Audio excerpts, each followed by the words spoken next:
Americans love their liquor, and they always have. Well, except for a brief stint in the 1920s, which was kind of weird, but still, people were drinking then too. In fact, back in the 1790s, Americans drank on average 5.8 gallons of pure alcohol per year. This continued and would go on to peak in the 1830s, when Americans drank on average 7.1 gallons of pure alcohol per year. Now compare all of that to the, on average, 2 gallons of alcohol per year that Americans drink today, and you got some pretty lit people. I mean, having a pint of beer in the morning with breakfast, a dram of whiskey in the afternoon with lunch, and then whatever floats your boat in the evening will kind of do that to you. In the end, Americans loved their liquor so much that in 1794 they rebelled against President George Washington, the father of the nation, over an excise tax on liquor, sparking what famously became known as the Whiskey Rebellion. I'm Mitch Lore, and this is already the best episode of History Today.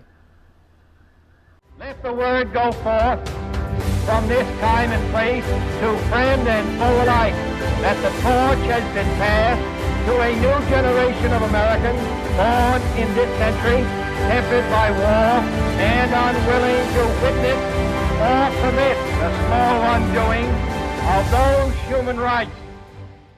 Now, it's important to note that the Whiskey Rebellion wasn't the first rebellion in the brand new nation. In fact, in the winter of 1786 and 87, Revolutionary War veteran Daniel Shea led a crowd of fellow debt-ridden veterans and farmers to go close county courts around Massachusetts. They did all this in order to prevent the seizure of their property for failing to pay taxes. In fact, it was only when the governor of Massachusetts dispatched an army that Shea's rebellion actually ended.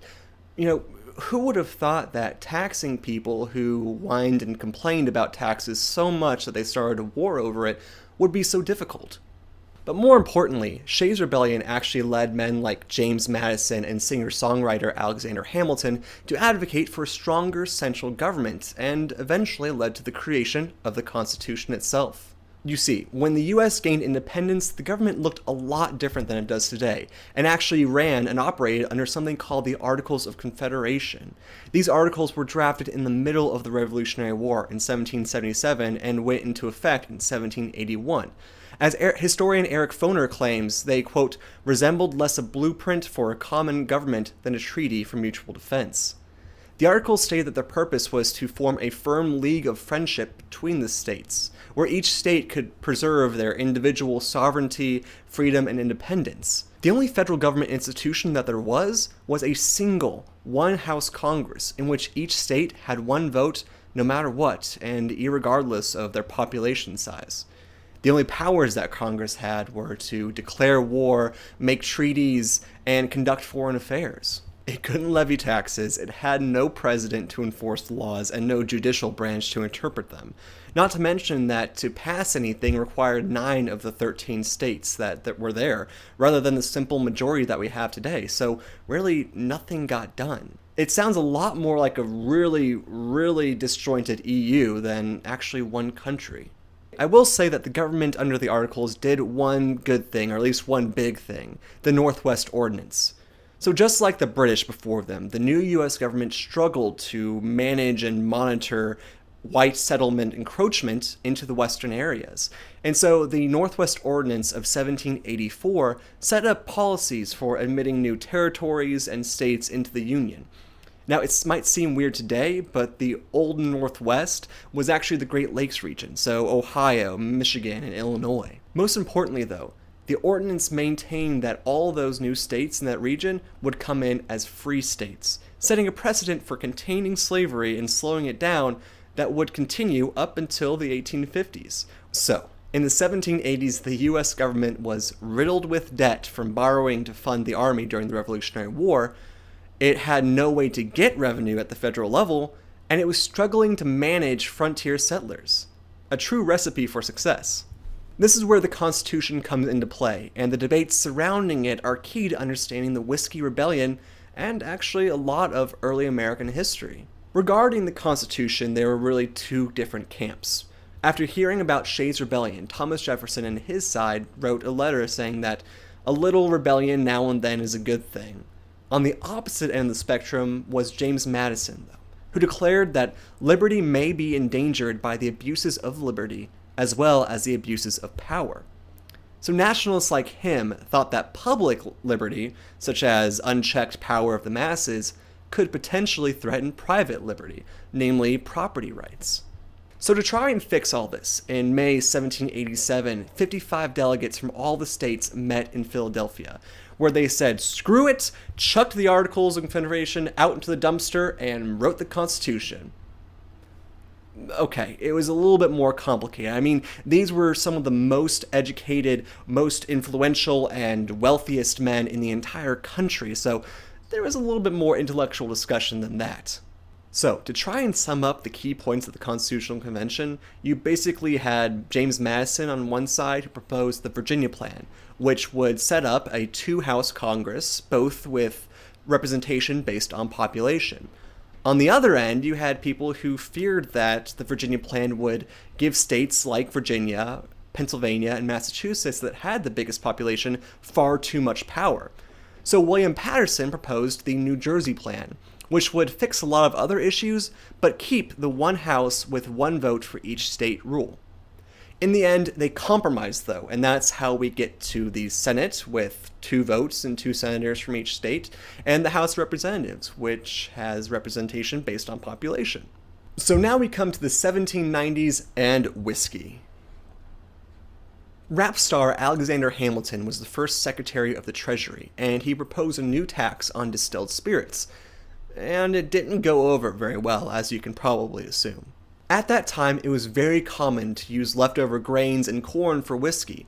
This made sure that, well, nothing went to waste, and allowed farmers to make profits and use liquor for trade. I mean, even George Washington had a distillery on his plantation in Mount Vernon. But taxing the distillation process hurt farmers far more than anyone else. These farmers sometimes used whiskey to trade, and cash itself was really scarce on the frontier. So the tax essentially became an income tax that affected them and didn't really affect the wealthy elite. On top of that, big distillers in the East could afford to pay just a flat tax rate on everything. Meanwhile, distillers on the frontier and small farmers who just distilled to make use of extra grain had to pay a disproportionate tax rate. The final issue with this is that you actually had to register your still at a federal courthouse, and for many in western Pennsylvania, where the rebellion took place, the nearest one was in Philadelphia, which was several hundred miles away potentially. So western farmers were pissed, and not pissed in the drunk way. Farmers did whatever they could to slow down the tax collection. They held protests, they put up liberty poles, and hung banners that said, "Liberty or death," a familiar sight considering that many of these were Revolutionary War veterans. Some 500 of them even attacked the home of John Neville, a tax inspector, in July of 1794. In response to all this, President Washington sent peace commissioners out to the western frontier to try and figure out what they could do. But when they were flatly rejected, Washington dispatched 13,000 militiamen to western Pennsylvania. This was a larger force than he had personally commanded during the war. What's even crazier about all of this is that Washington actually accompanied the militia part of the way there, thus becoming the only sitting president to actually command an army in the field. In light of all this, and the 13,000 armed soldiers coming to attack them, the rebels dispersed, and that was really the end of the Whiskey Rebellion. The act itself was later repealed by President Thomas Jefferson as a big middle finger towards his arch nemesis, beloved songbird Alexander Hamilton. In the end, the Whiskey Rebellion is a fun topic, but it's less important in and of itself as it is for what it kind of represents and the context around it. It encapsulated so many of the large debates going on at the time. Questions over Western expansion, the role of the federal government, private liberty versus public liberty, and liberty itself versus power. These were questions that were central to the founding of the US, and in many ways they still linger today. But, in my opinion, the most important continuation from then to now is that the whiskey is still good. Cheers. Thanks for watching. Thank you for watching another episode of History Today.